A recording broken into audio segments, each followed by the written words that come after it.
for young girls. Never imagining that, in a way, sport really provided the spotlight. It was the most controversial, but behind the scenes, in such an incredible, important way, was the opening door of educational opportunity on every level. So take us back and take us forward. I want to tell you first that Title IX is most likely to be the most important law passed, most important legislation passed for women and girls in this century, in the last century too, since we got the right to vote back in 1920. For me, Title IX starts back in 1969. I just finished my doctorate at the University of Maryland, where I have been teaching. There were 7 new openings. And when I was not considered for any of them, I went to a friend on the faculty and I said, how come I wasn't considered? And without skipping a beat, he said, well, let's face it, you come on too strong for a woman. I went home and I cried. I never should have spoken up in graduate school. I never should have said anything. I should have been more silent. And my then husband was much better on this issue than I was at the time. And he said, are there strong men in the department? And I said, weeping, yes, they're all strong men. And he said, then it's not you, it's sex discrimination. And that was kind of a new word for me, because the words in 1969, sex discrimination, were very new, and most women were simply not aware of how sex discrimination had restricted and shaped their lives. And there were no words yet, like sexist or sexism or sexual harassment or date rape.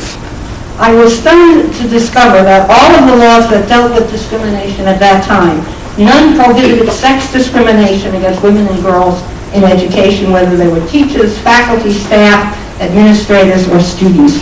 So I began to read up on how African Americans had changed the laws of our country. I read about a presidential executive order. I didn't even know what that was. It prohibited federal contractors from discriminating on the basis of race, color, religion, and national origin, and had recently been amended to cover sex discrimination. I quickly became head of the Federal Contract Compliance Committee of the Women's Equity Action League, WEO. In fact, I was the entire committee. A long story short, with very extensive but secret help from the other godfather of Title IX, unknown, he was the Assistant Director of the Office of Federal Contract Compliance, Vincent Macaluso, and in the next few months he gave me all kinds of advice, and I filed administrative charges of sex discrimination with his office against about 250 colleges and universities, and then other women's groups and organizations began filing charges also. Meanwhile, back in the House of Representatives, Representative Edith Green, a Democrat from Portland, Oregon, had been wanting to amend the laws that prohibited discrimination.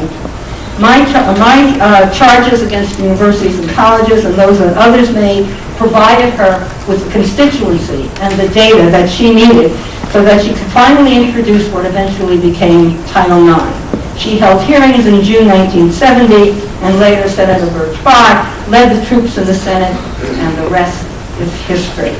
It was a stealth law, since hardly anyone, including those of us working on the bill, had any idea of how extensive sex discrimination was in education. The lobbyist for the American Council on Education, which is the big organization, was asked if he wanted to testify at the hearings, and he said, no, there is no sex discrimination in higher education, and besides, it's not a problem. Had he testified, he would have analyzed the bill as we did, and he would have discovered that it would cover athletics, and it would cover higher ed and admissions and scholarships, and lots of other things. The opposition of Title IX really emerges after its passage when people notice that it's going to cover athletics. So let me tell you what education looked like in those days. It was socially acceptable to discriminate against women and girls, and hardly anybody thought that it was wrong.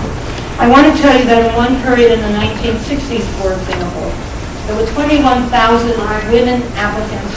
In the state of Virginia, in one period during the 1960s, there were 21,000 women applicants who were rejected for admission to Virginia state colleges and universities. Would you like to guess how many men applicants were rejected?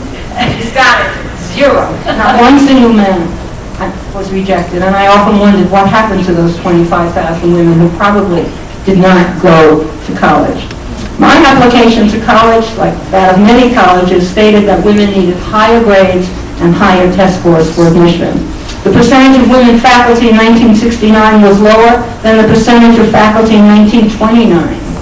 One woman who sent me her rejection letter for a faculty position, and it said, "Your qualifications are excellent, but we already have a woman in this department." And that was not uncommon.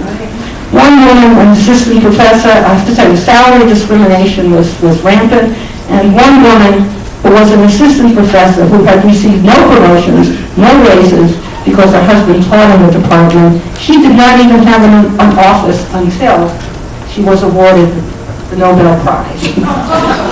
Women were paid less because they were married, and also paid less because they were not married, because they didn't need as much money either. There were so few women college presidents that if it were not for the Catholic sisters who ran their own institutions, the number of women college presidents would have been less than the number of whooping cranes at that time. I'm happy to tell you that both are doing better now.